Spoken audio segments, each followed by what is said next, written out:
This episode is sponsored by Precious, based on the novel Push by Sapphire. This episode is also brought to you by Candy Cigarettes. Literally the worst idea ever. This is Sorry for the Wait. Here we go!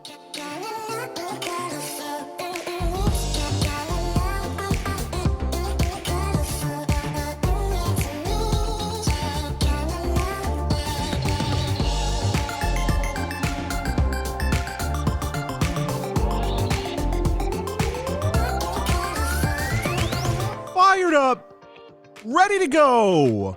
Welcome to the show, folks. This is Sorry for the Wait, a weight loss podcast for regular people by regular people. I am your host, Seth. And I'm your host, Strawberry. Candy cigarettes. Do you remember those? Did you ever have candy cigarettes? No, but I do remember the pretzel sticks. And back when I was in like first and second grade for snack in elementary school, I would take them and I would just Would you two finger them? Like kind of like a... Oh yeah, like look how cool I am.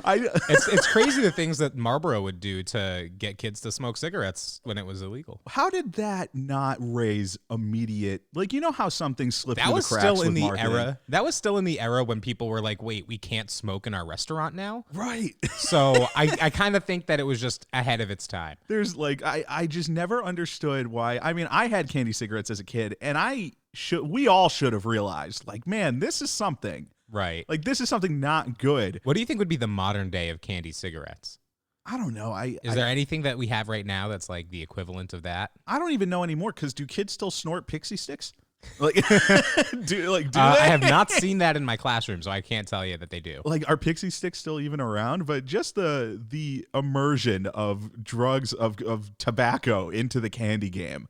But hey, for 89 cents, you get that sugary chalk. Exactly. I don't know. That candy cigarettes were one of the worst candy ideas of all time. I mean, probably the people who came up with those ideas probably thought it was the best idea of all time. You think they got a kickback from Marlboro?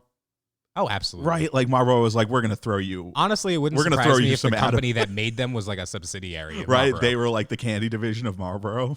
Like, how do we get these kids in here? Kind of like when didn't they have ones where they like made the cigarettes like super small so it would fit into a thing that looked like a lipstick container to get like I'm sure young kids who were like into makeup?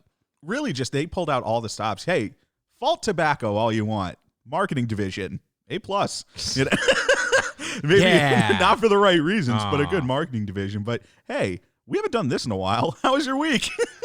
It's been it was not a great week from a health conscious perspective. Yeah. I did not make it to the grocery store last weekend, and so all week I had like zero food in the house. Right. And after work I had no motivation to go get food.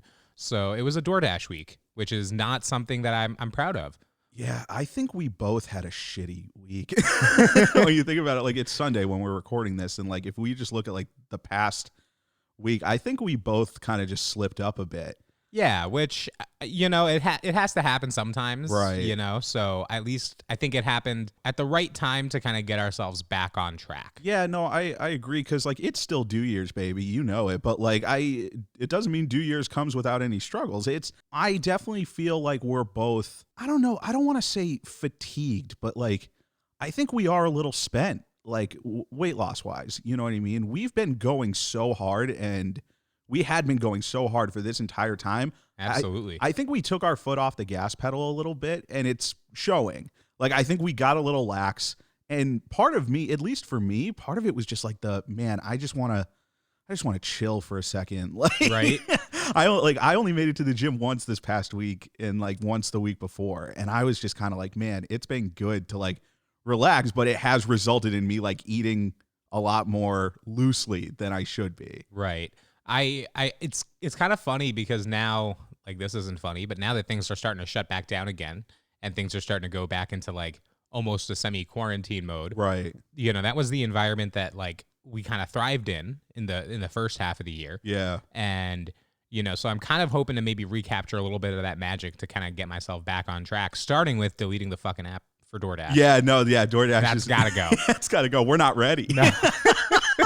We are not ready, but I definitely felt it. Like, I kind of told myself, like, I was talking to myself a little bit this past week, like I normally do when I'm working in the apartment. There's nothing wrong with talking to yourself. When I'm working in the apartment by myself, but I was just like, hey, okay, like you had your fun. Like, you know, the scene in Heavyweights where they all just go absolutely ham and like they, and it's not like we went completely ham, like by any means necessary, No. but like, Especially by our old standards. right. And a lot of the choices we were making were pretty sensible. Just, it was the fact that we were eating so much takeout. But I even was like, okay, you've had your fun. Like you've gotten undisciplined a little bit and it was good, but now that feeling of being a little out of control, I'm kind of just like, we need to reset a little bit, big guy. Well, and that's why yesterday I went out and I did a big grocery shopping so that I have food to go for the next, like, probably like 2 weeks, honestly. I think it was just the excuse of not having food in the house to like and then you're eat. spent after a work day. Like, the last thing you want to do is go to the market. Like, Right. I don't know. So now I feel like I'm in a pretty good spot to, you know, I got a lot more of those Morningstar patties like I was eating, you know, back in like March and April. Yeah, a lot of good go-tos. Yeah, I got some lettuce to throw in those wraps. I got some red onions. Ew. Give those a little choppy chop, so I give myself some variety. But you definitely got yourself like a list of things that you're comfortable knowing that like when you do get hungry, you have stuff in the house. Oh yeah, I got myself a little bit of Halo Top, so I'm having that sweet tooth craving. Yeah. I can be like, yeah, you know what? Just have a whole pint of ice cream without feeling bad about it. I think it's funny too because like for me this coming week, like I feel like I don't know if I'm gonna do like a whole week of shakes again because I still have so many. But like you do have like an absurd amount of shakes. I just have an absurd amount of shakes, but like and they never expire. Yeah, I know they'll be here till 2035. Yeah. And so like I don't think I'll do like a full week, but I definitely have felt myself kind of slipping a bit in the sense of just like, you know what, it would be good to hit the reset. And I know a lot of people are just like, well, it's not good to just go back and go all in on one shakes. And I get that. Like, don't get me wrong, but at the same time, I have to try different things in order to kind of just center myself again. Well, if you don't mind, you know, I almost feel like it would be very hard to go back to doing, even if it's just a day of just the shakes like you did. Because I know that was like a very hard transition in the first place to go to. Yeah, no, it definitely and it could, would probably be more like the first time you did it. I almost feel like maybe going back to like one of those like transition plan weeks where it's like you still have like that one meal you get to have and then, you know, the 2 or 3 shakes. Yeah. You know, it'd still be a really strong start. There's definitely a mix in there that I think will work. It's just a matter of like messing around with it. But like this is the weird thing is that like the sky isn't falling by any means. No. You know what I mean? And I think we both feel that, and it's weird to feel that. You know what I mean? Like it's okay to like acknowledge that like this was not a good week without it being like exactly the ship is sinking quick. Exactly. And you know, women and children first. Every time that we've had these kind of weeks before, like in our past, we've always just kind of been like, well, fuck it. Like it was a good run. Yeah. You know, hey, no. What do you want from me? What could we do? Oh, well, time to go back. Right. So now it's almost weird. It's almost a lot weirder being in this position where I'm just kind of like, okay, well, yeah, we kind of wanged it this week. Okay. Yeah, like, we're going to get back to it. But hey, even just because we had a bad week, right? Even though we had a bad week, it doesn't mean that we still didn't have some good stuff to crave. So why not get right into it? It's the craving of the week. Craving of the week, baby. Let's go. What do you got for me this week? What are you craving? I think I might lose you here. I can't wait. So, you know, I wake up every morning, right? Normally, naturally, I would hope. Usually, yeah. Or else someone else needs to pay another half of rent. You know, so I wake up, get out of bed, you know, go into the bathroom, got to give myself a little bit of a toothbrushing. Yeah, got to clean those choppers. And I'm wondering, Seth, why are all toothpastes flavored mint? Oh, good God. And like, as soon as I say that, I think people are already out on everything I'm going to say afterwards. Oh, because it just sounds so wrong having any toothpaste flavor that's not minty. Right. But is it wrong because we've never had it before? Maybe it's because we're just conditioned. We've like mint and fresh, like toothpaste, it's all like connected. Right. Why? Where did that come from? What was the origin of why it had to be minty? And like, I'm sorry, but with all of the technology we have, you're telling me that they couldn't make a toothpaste that has the same cleaning capabilities, still gives you like that fresh feeling in your mouth. Indubitably. But also has a different flavor. Yeah. Hey, you know what? You haven't completely lost me yet, because I do think this is a very good thing of like just like psychology of mouth. Like, like we are just conditioned for mint. So do you have like new flavors that you'd like to pitch? I do. And I think I might lose people when I say the first one, but I need you to bear in mind that it's not mint flavored. Yeah. OJ flavored. Oh, good God. Okay, you're just being an asshole. No, because I think about this. Think about this. Toothpaste and orange juice have a really bad combination. Why? Because of the mint and the orange. If there is no mint, maybe you could have orange juice flavored toothpaste, and then you could go drink a glass of orange juice right afterwards and not be like, bleh. Oh man, but like, I don't know, man. Like There's no mint taste to mix with it. It's just the OJ flavor. Just OJ flavor. So it's just as citrus. I don't know, man. Like maybe it's because mint is just so in my head, and maybe it's because forget about mint. Mint doesn't exist. But maybe just because toothpaste and orange juice is always like the shittiest combination that people talk about with psychopaths, that's what you led with, like for the shock value. Well, because I'm thinking like, okay, it's not mint. What else would be good? And I'm thinking, well, the big downside to the minty toothpaste is that it does mix with breakfast flavors weirdly. Yeah, that does. Yep. And if you're going to brush your teeth first thing in the morning and then you're going to also have breakfast, like, don't you want to have something that matches? Okay. Similarly, coffee flavored. Now this, I actually think that I could be in on. Hell, let's try to get some caffeine in there too, so that Yeah. it's like A you're little- getting a nice and little caffeinated espresso? while you're giving yourself a little brushy brush. I think I could do coffee toothpaste. You think? Yeah, absolutely. Because then again, because also just kind of like coffee is one of those things where I don't mind like that aftertaste coffee feel. And also the smell of coffee toothpaste, I feel like would just kind of get me up in the morning. Right. You know what I mean? That really does it for me. And then, of course, I couldn't go one without like just throwing it out there. Chocolate flavored. Yeah. You know what? Why not? Why not if you know what your breakfast is going to be afterwards? Yeah, no. If I'm gonna Like- have like a bacon, egg, and cheese, then chocolate. Right. Chocolate is not the toothpaste flavor I would like. But imagine having like 4 or 5 different tubes of toothpaste and picking what toothpaste you want to use today, depending on what you're gonna have for breakfast. Right, later. because that sets the tone for you. It's almost like a palate preparer. Yeah. You know, like it's palate preparation. Exactly. That's what it is. Before any great meal, you got to prepare. And you're just kind of doing this for breakfast. Exactly. I do like that. You know what? I don't think it's as outlandish. Orange juice, I'm completely out on. Like orange I juice. still flavor- don't understand why you're out on it, except for the psychological aspect of it. Yeah, I don't know. I don't know I think why. you're in your own head about it. No. I think it's also just because like I'm not a big orange juice person by like All right, anyway. that's fair. And so I don't know. It just doesn't do it for me. But hey, you know what, folks? Brush your teeth. Yeah, You know, that's the moral of the story here. You know how like sometimes in psychology they say like the more you talk about brushing your teeth, like some people just automatically get a bad taste in their mouth. I wonder How many people are going right to their sink? Yeah, to brush I wonder their how teeth many right listeners are like having to pop a piece of gum right now and get their breath ready. But I do like that. now. So, what's your craving of the week? So for me, right, okay, this is kind of a play. It's almost kind of like a little bit of a hybrid fictional foods too, because like Okay. but it's just with my own little twist, right? So the TV dinner, right? Mhm. Just the like, you know, remember the commercials of like the Hungry Man TV dinner, just like in that weird ass tray, it gets popped in the microwave. Oh yeah, I've had a few of those. So this isn't really the prototypical TV dinner. I'm kind of mixing this a little bit with Wonka Vision. Now, do you remember the idea of Wonka Vision from Willy Wonka, where like you could reach into the TV and pull out whatever you wanted to eat? Yeah. So like my brand new TV entertainment system, brought to you by LG, Samsung, or whoever wants to pay us the most money for these rights, is the true TV dinner. It's like the true TV dinner, and all I think of, right, whenever I'm watching TV or seeing like food ads or stuff is, man, like I just want to try that like right now. Like I don't want to go out and go through the mess. Like whenever I see a Hardee's or a Carl's Jr. commercial, I'm like, there's not one of those yeah. for 800,000 miles That's from a good here. point. All I want is a little compartment in the front of the TV, right? A little just kind of oven compartment, and right on the TV screen is try now. And then boop.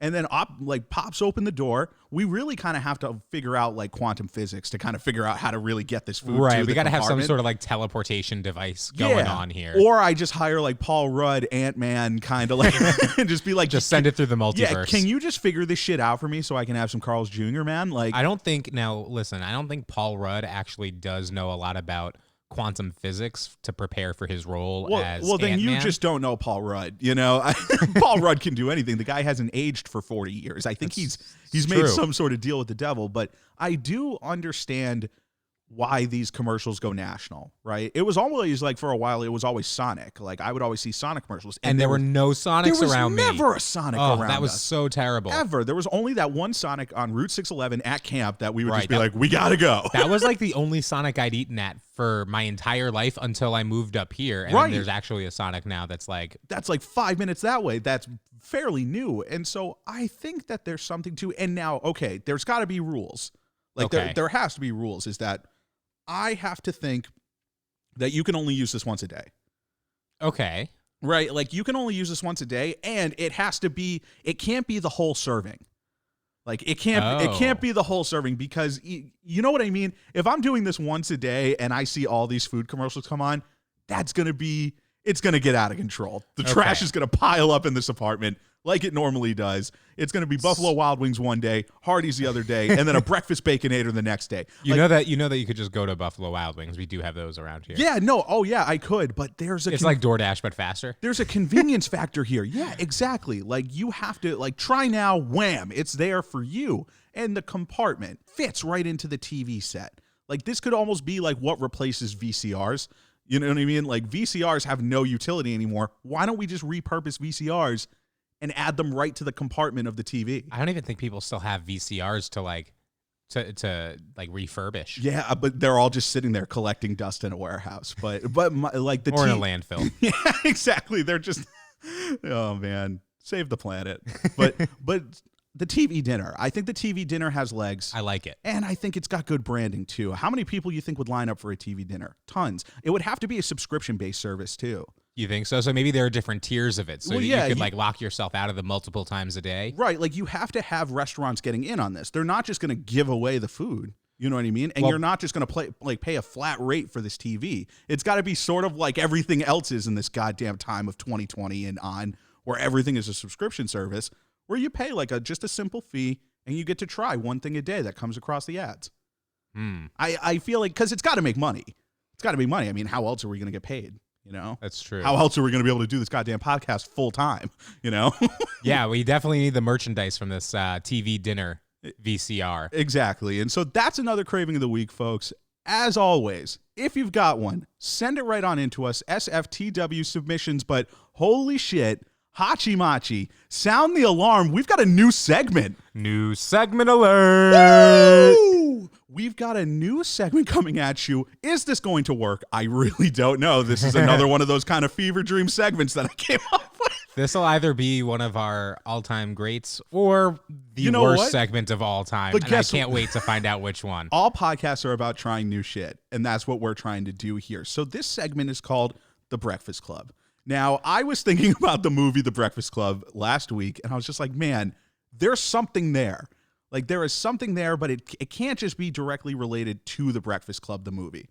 I just liked the idea of forming our own extracurricular club at like Food High, and and we founded The Breakfast Club, and we're now trying to elect a president of The Breakfast Club. And so what you and I have decided to do is to pick one candidate each in the spirit of democracy, and pick to run for president. Right, to run for president of the Breakfast Club. And we want our listeners to decide who is going to be the first ever, the inaugural president of the Breakfast Club. And so I figured that we will just kind of go back and forth and just kind of see what we go with. All right, so I led off with Craving the Week. So why don't you lead off here? Who do you have running for president of the Breakfast Club? So I am nominating the one, the only, Tony the Tiger of Frosted Flakes. Ooh. Yeah, and you know, Tony the Tiger, like his mission... He's great. Yeah, exactly. Like that's his mission statement. Like his tagline is like, they're great. He was going to put parentheses again, but ooh, you know, like you can't really do that now. That's a little... I like what you did there, though. It's like, they're great. It's controversial. But then he crossed it out. So like he's kind of like appealing to one and then Xing it out. So he's really just kind of a tiger of the people, you know, and that's what he's about. So that's his tagline. Who'd you go with? I went for Lucky for President. Yeah. Lucky from Lucky Charms. So now does this, because I guess, you know what, this knows no bounds. No. It doesn't have to be, because it's not like Tony the Tiger's an American citizen either. What am I talking about? That's not a thing. we don't need passports and birth certificates on this. So now for Lucky. Now, what's Lucky's big platform? What's his big? Well, his number one thing is you have to outlaw kids. Kids are not allowed to join the Breakfast Club. Really? Okay. Because they're after his Lucky Charms. Okay, so he's a very close to the vest. He needs to get them out of there. And you know what? His running mate, the Tricks Rabbit, is all on board with that. He's like, yeah, we got to get these kids out of there. Yeah, fuck them kids. Yeah, they're silly kids. Tricks are for rabbits. Yeah, that's super funny. The Breakfast Club is going to be anti-kids under the Lucky Charms administration. So if you are against children, if you hate children, then maybe this isn't the platform for you, but vote Lucky. Okay, so now Tony the Tiger, right? I think he brings just kind of an overall, he is big on nature, right? Lives in the forest. He's going to be people are wondering, like, what's his stance on America's infrastructure? Now, let me tell you, is that he's really big on saving the world, but also big on preserving the national parks. That's a big thing. So now I think that he's going to be a very, very strong candidate, but really his main platform is he will not rest until there's a thorough investigation of Carol Baskin. Now,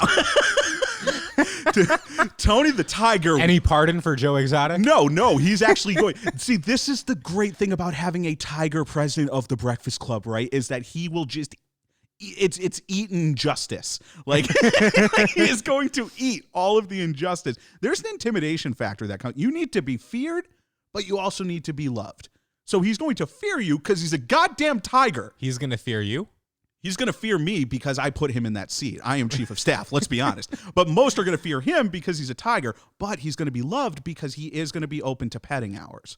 Oh. Yeah, but what's going to happen the first time that somebody like sticks their hand into the cage and yeah, like Siegfried and Roy. Like that, yeah, that just it seems like a scandal. That's you don't just pay $30 to see people be safe with tigers. You go hoping that one of these dudes is gonna get bit, and you're hoping that it's not you. So now Lucky, I need more points on Lucky because I do like Lucky as a candidate. Yeah, I mean, honestly, I think that his breakfast cereal speaks for itself. You know, it's got like the oaty part that is exactly what you need. You know, it's strong, it's tough, it gives you your complex carbohydrate for the day. Ooh. But you know what else it has? It's got those little marshmallows. Yeah, the mellows. The little mellows. Little mallows. You know, and honestly, I think that that's a perfect metaphor for what a Lucky administration will do to the Breakfast Club, because you got to have that like firm, hearty, grain there to hold everything together. But you know what? What is life without a little marshmallow on top? Oh, I love that. That's really, really good because you have to, when it comes to being president of the Breakfast Club, you need to be hard in your stance. You know what I mean? Like, you got to stand strong. And I think both of our candidates stand strong. But what is it if you are not also loved? You know what I mean? And now the kids thing is a little tough. That is a little tough. But maybe kids just aren't ready for the Breakfast Club yet. I don't think they are. I think honestly, because they're just going to take they're going to take our tricks. They're going to take our Lucky Charms. And then what are the rest of us going to have for breakfast anymore? And when was the last time...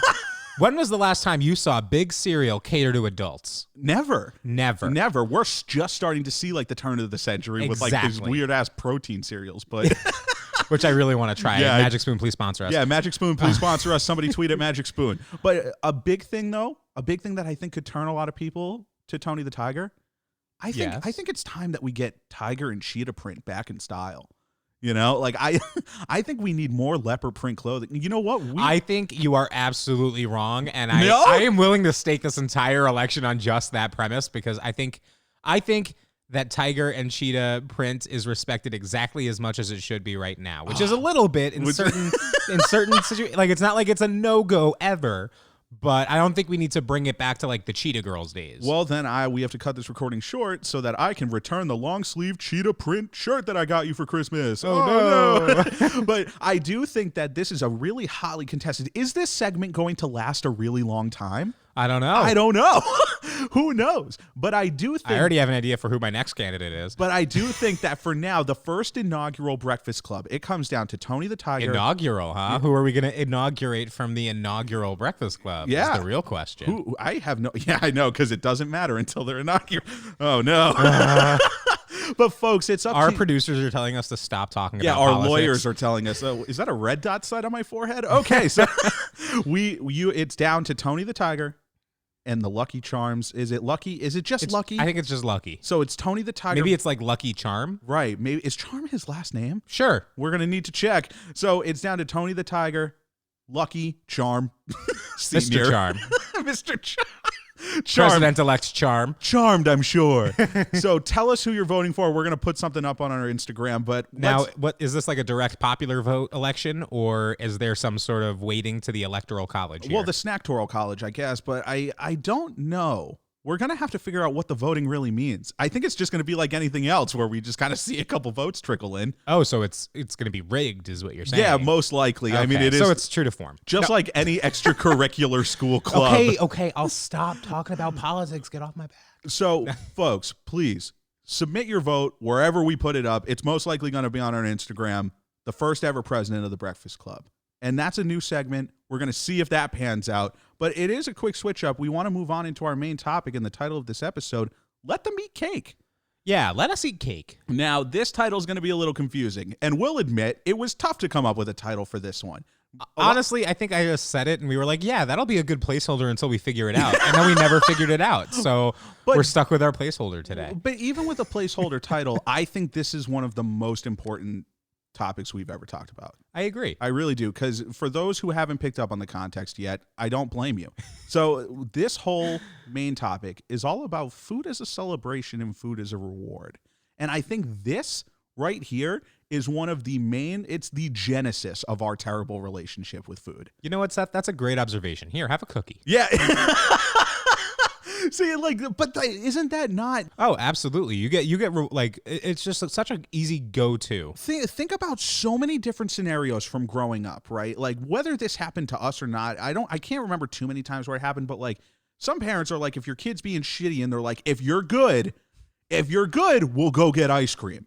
Like, you know what I mean? Or you do something great, so you're going to have a celebratory meal. Like you aced a big test, so you guys are getting takeout that night. There are so many things where food is not only a reward, but also like the main contributing factor to most celebratory events. Right. It's kind of like, because anything, you know, you go out, you graduate. Okay, now we got to go have big dinner. Right. Like, like we've already talked about like Thanksgiving and like the holidays as like these big celebrations Exactly. where you gorge yourself. Even down to birthday dinners, even down to, I mean, every single thing you celebrate with food because it's the easiest go-to to just have something nice that's a little bit unusual. And I think without having to buy presents. But I think it also creates this kind of, I don't know, it creates this mental image in our heads that no matter what, whenever we go out to eat, we have to win the meal. And you and I do this a ton.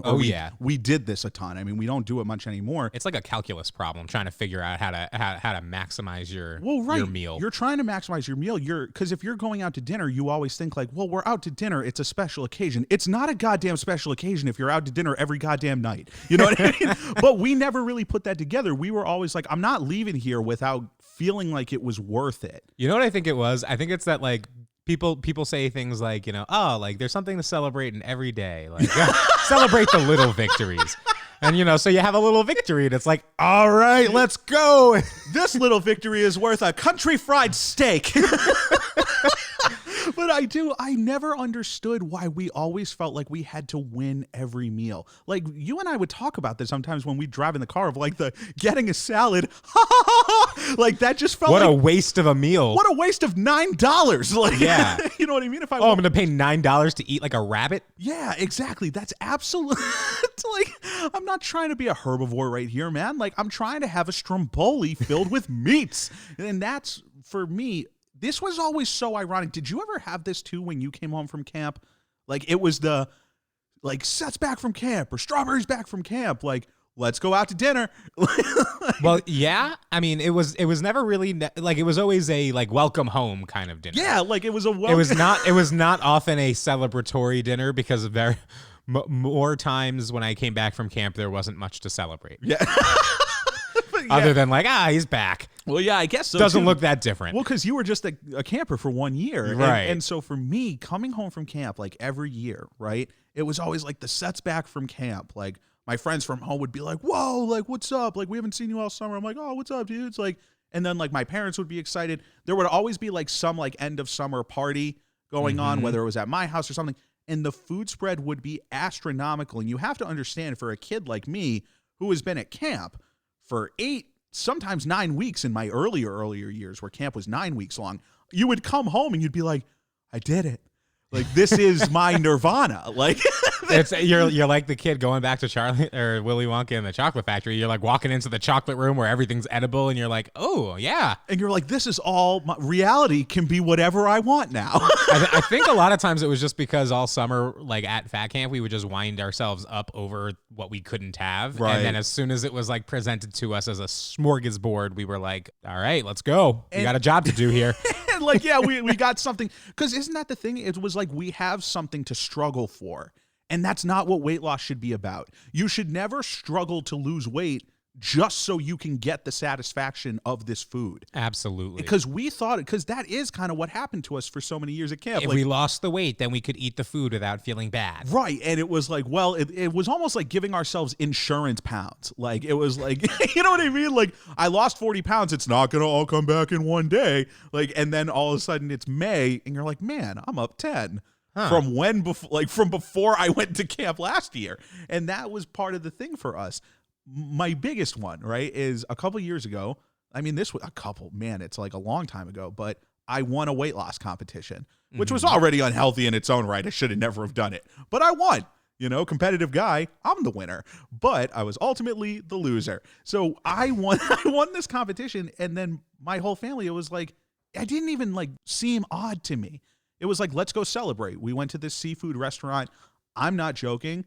Clam cakes, clam chowder, like a full like lobster casserole. It was like a 1.5 pound lobster casserole. Oh boy. And then like a massive brownie sundae. And then treat yourself. And then just to be an asshole, I got like an alcoholic coffee. Like like one of the like an Irish coffee with like Jameson in it, like some big dumb asshole. And I remember at the end of that meal, like getting cards for being like, congratulations, like you did it.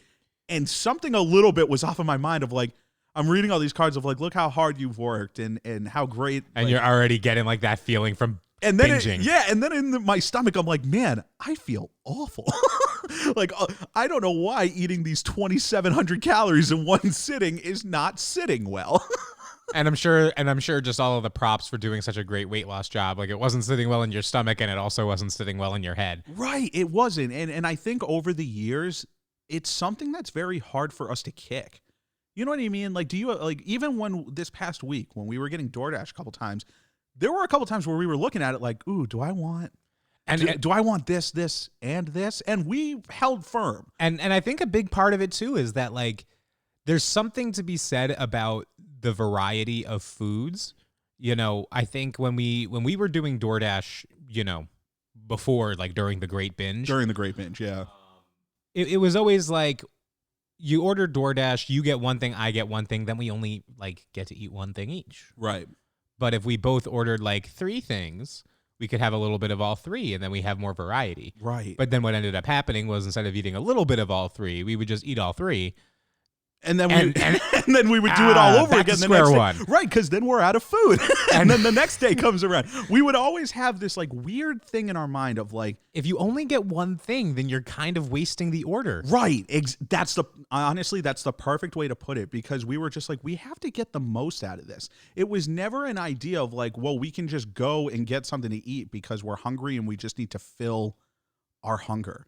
It always had to be more than that. That's crazy, Sam. Yeah, You're radical out there, man. It's a wild revolutionary concept of just like eating to eat instead of like eating to fill the void. I don't know. and especially with celebrations, like the number one thing, right? Weddings is a good example. What's the one of the number one things that people talk about when they look back on a wedding?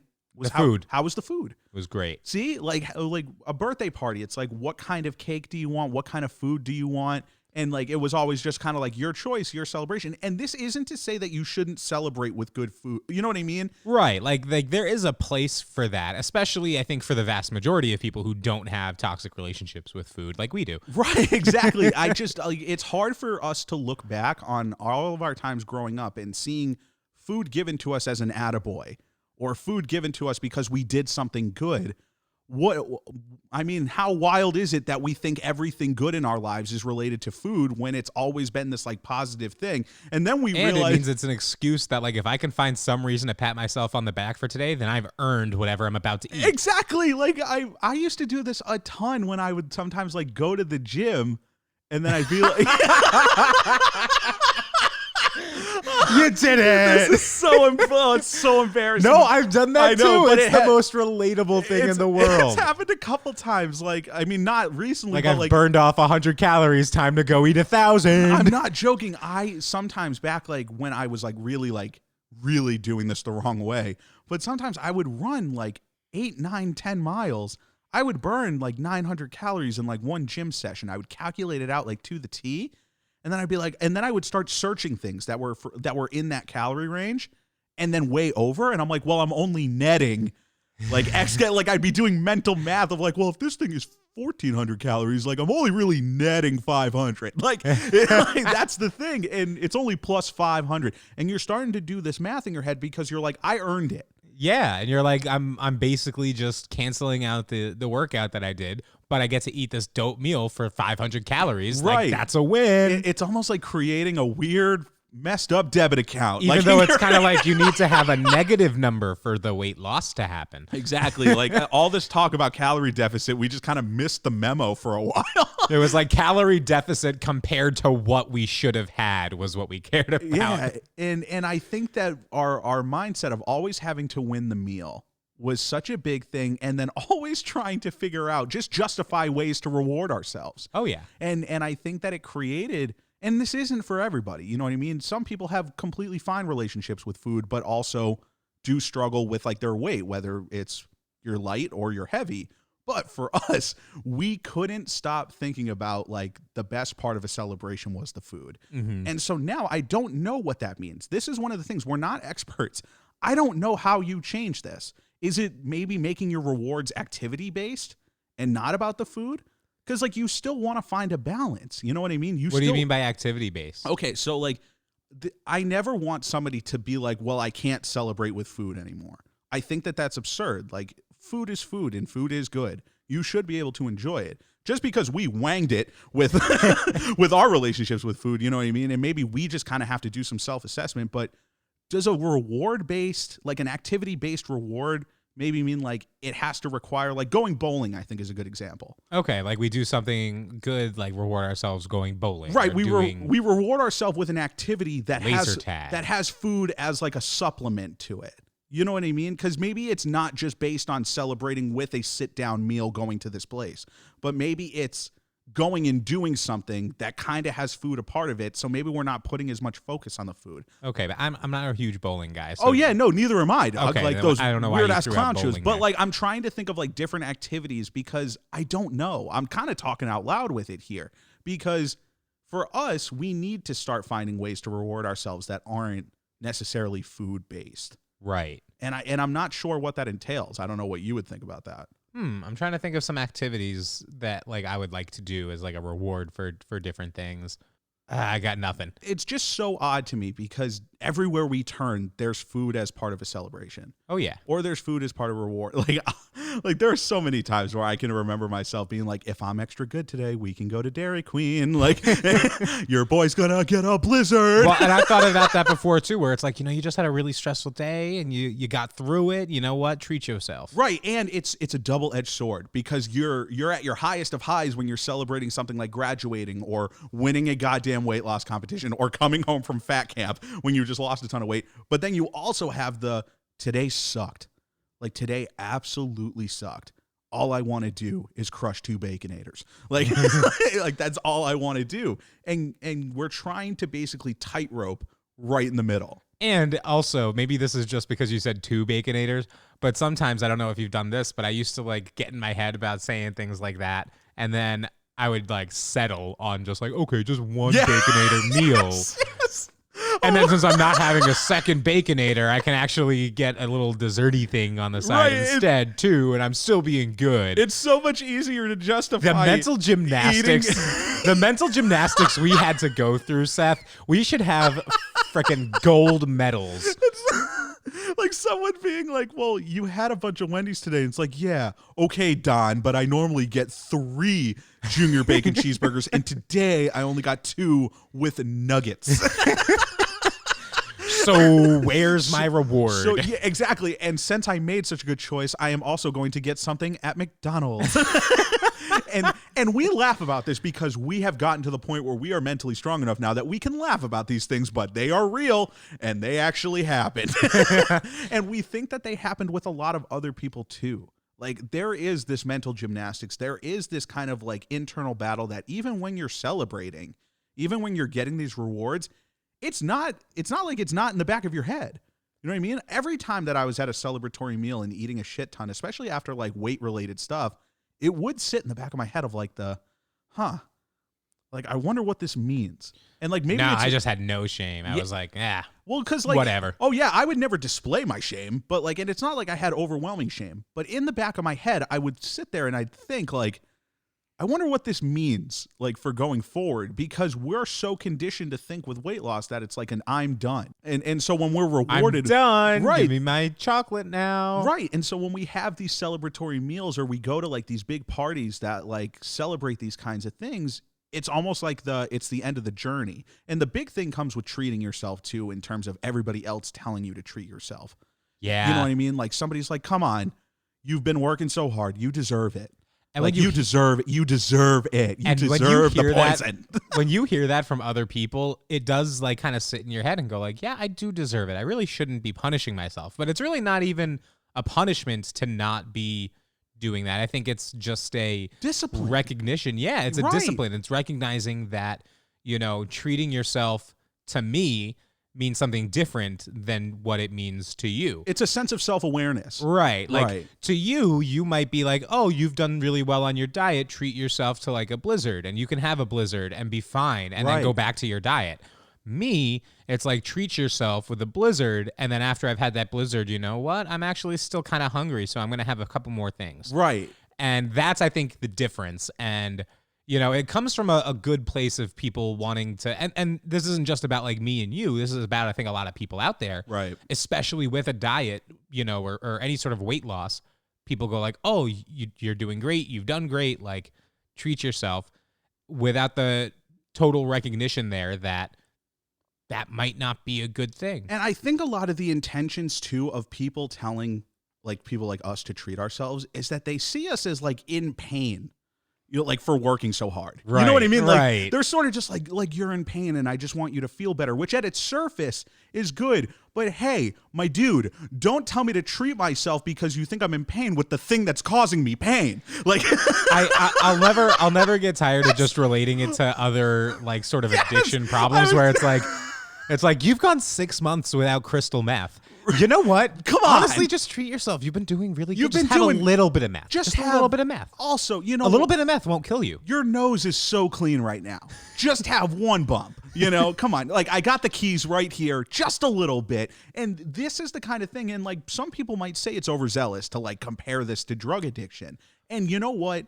On the surface, I can kind of see that. But at the same time, you like unless you've kind of gone through this and had your mind been at where our minds have been at, it's not that far off. Well, and it comes down to, you know, our weight loss struggle is different than what a lot of people's are, which is ours really does come down to it was like an addiction to food. And, you know, that might seem insensitive to people who do struggle with other sorts of addictions and can't quite relate to the idea that food could also be a similarly addicting thing. Right. But at least mentally for us, the idea of like, oh, just have one isn't really there. Yeah, that's exactly. It's very hard to just self-control it, especially when it's food that's like celebration food, like cookies and cakes and sweets and things like that. Those are very hard for me, at least. You know, we go out, you get like a thing of cookies. I've made cookies since our whole weight loss thing goes. Right. And the cookies never last more than 2 hours on the cooking sheet. Yeah, exactly. Because I can't stop. Right. And it's something that we have to still try and find a balance with. But for anyone out there who is like dealing with that kind of these celebratory moments, or you might have a family that just likes to celebrate literally anything, just know that we're with you and know that even though we don't have all the answers, Maybe it is activity-based rewards. Maybe it is something completely different that we're not thinking of. But we're happy to talk it out with you. And if you have any ideas for like rewards that could replace food, please throw it out there. SFTWSubmissions@gmail.com. We will try any and all like new reward substitutes. With a little asterisk there, because I feel like you could really throw some weird shit out there and catch us on the technicality. I don't care. Let's get weird. but that's our main topic of the day, folks. Let them eat cake. But holy moly, we are going to finish with a classic. We're going back to the Fat Camp Follies. And I feel like we've already talked about Fat Camp a couple times this episode, so I'm excited. It feels like we're back in the mode. I think we do it subconsciously when we know we're going to do a Fat Camp Follies, that sometimes we just start plugging camps subconsciously. Right. Like that's what we're going to do. And it's funny because when we came up with this one, we were trying to decide if we've gotten to the point in our podcast where we're like, did we talk about this? Did we talk about that? And we've only referenced it. Like we had to check with loyal listener Logan, who listens to like all of our episodes 3 times over. Did we talk about this yet? He's like, no. He's like, no, you guys are good.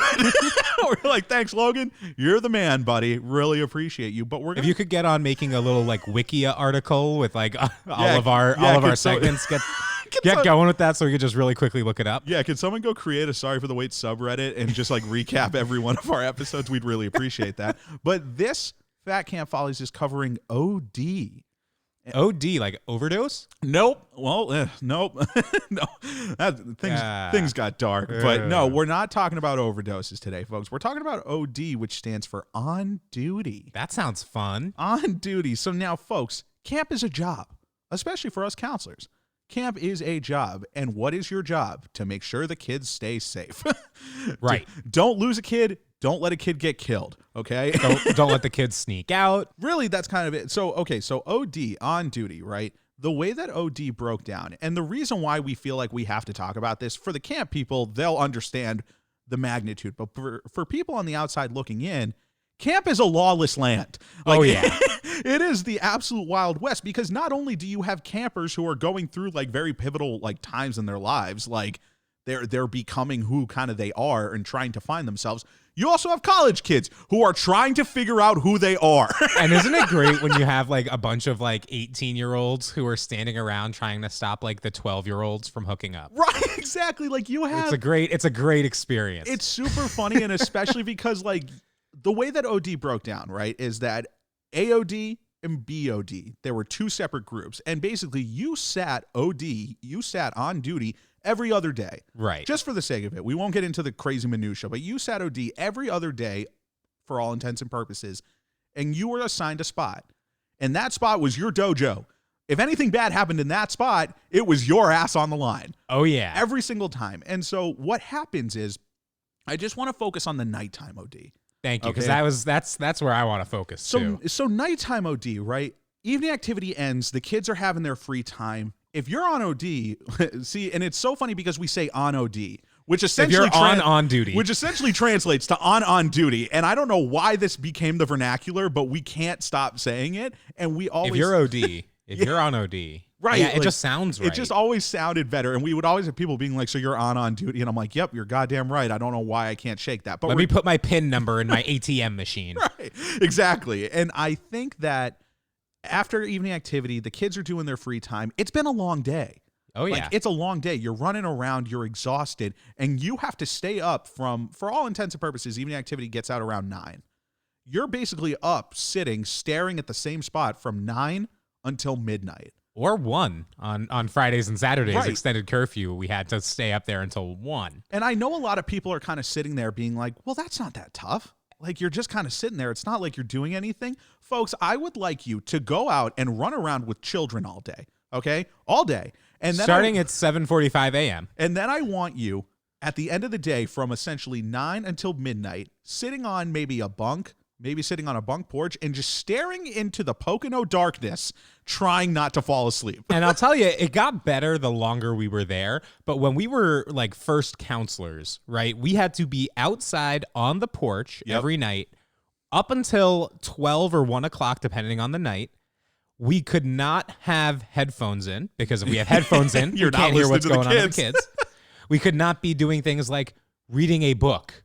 Right. There were counselors who were like yelled at for reading a book because, you know, you're focusing on the book and not on the job. But after the kids go to bed at 9, what are you doing there except you're sitting on the porch and you're staring. Yeah, you're contemplating your existence as you stare into the darkness. And you cannot fall asleep. You cannot fall asleep. If you fall asleep, they would drive around on golf carts.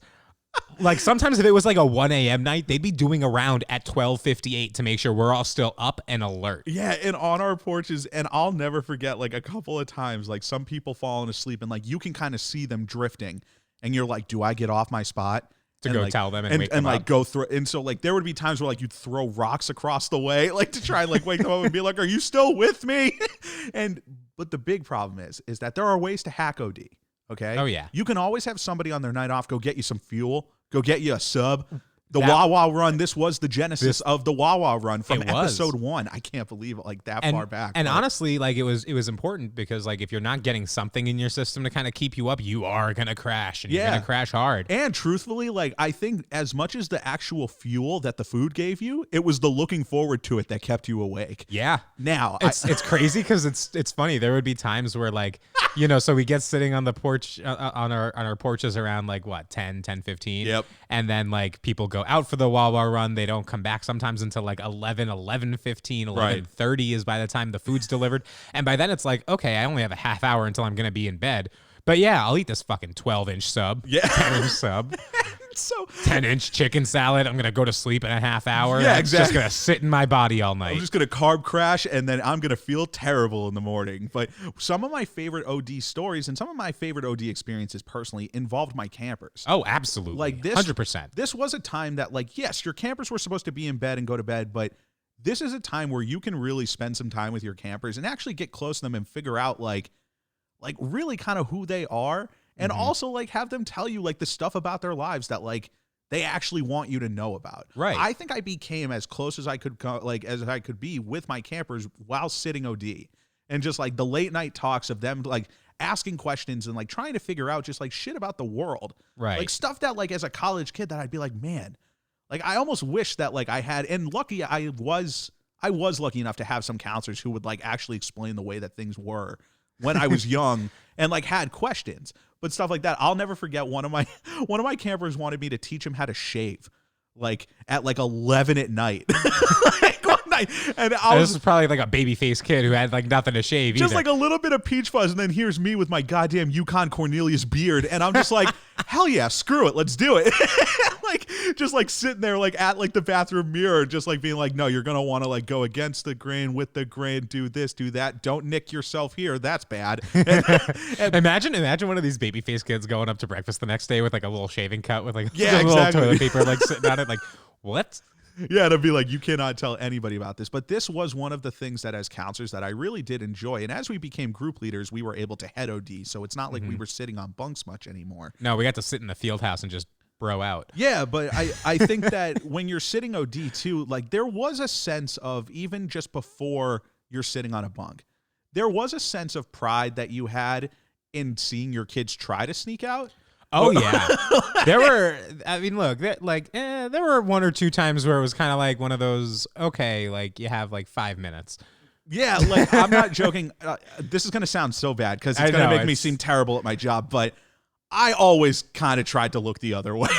I remember we had one camper who like they all had to go back to the cabins, and by this time I was still a counselor. I was not a group leader. Right.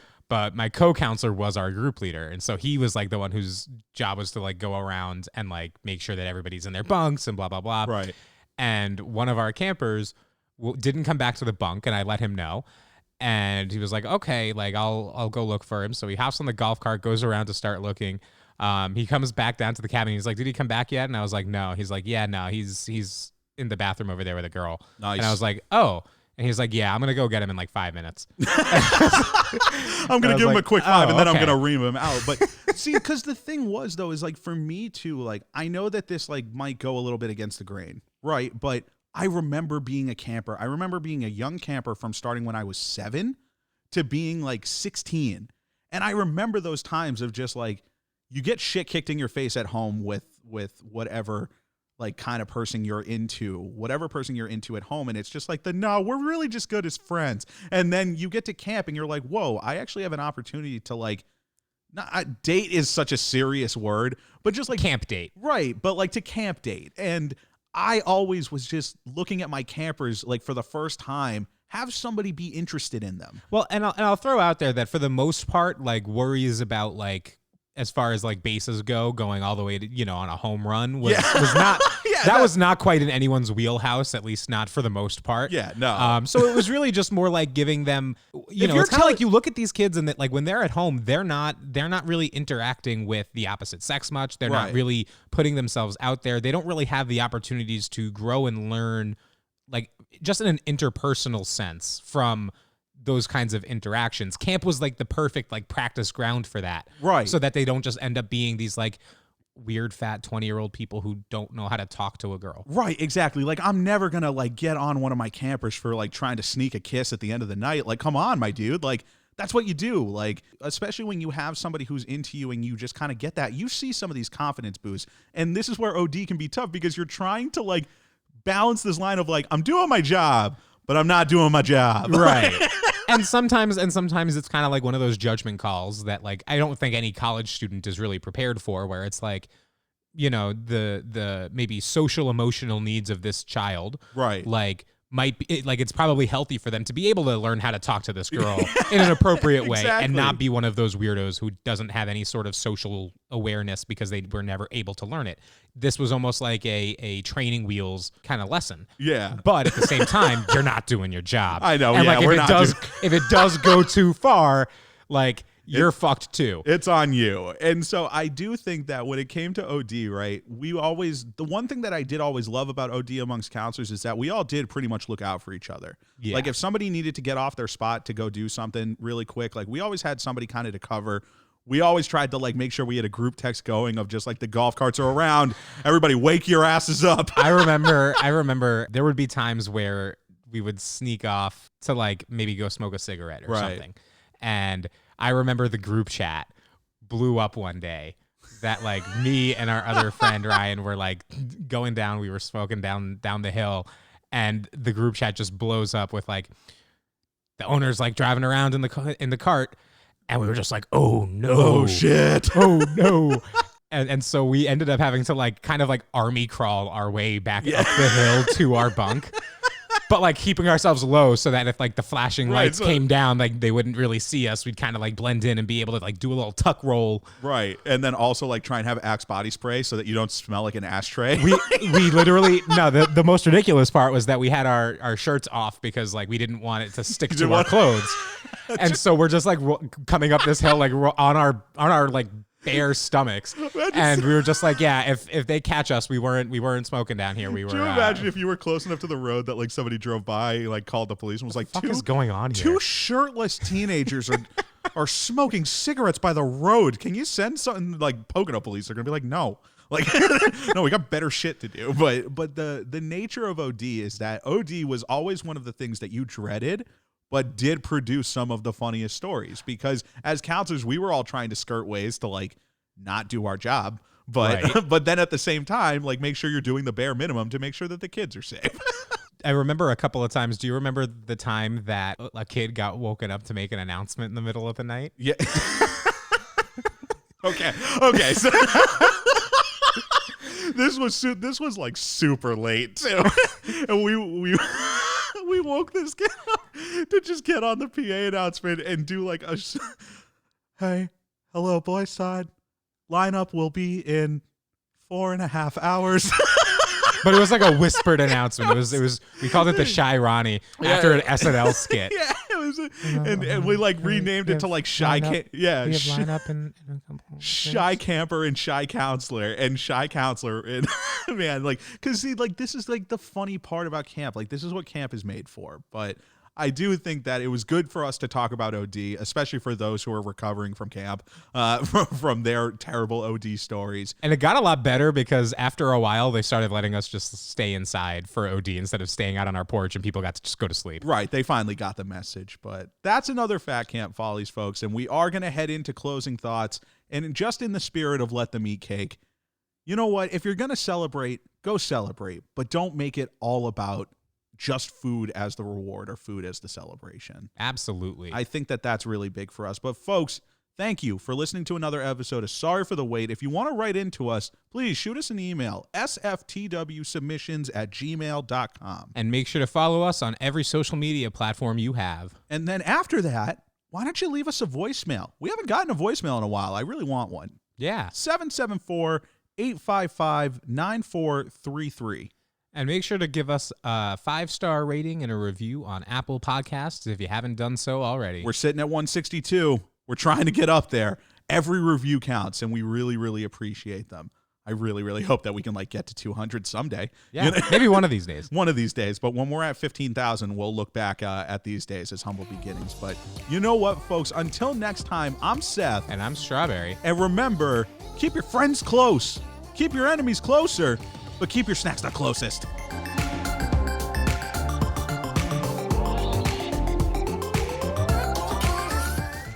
That was a really good episode. We should celebrate with cheesecake.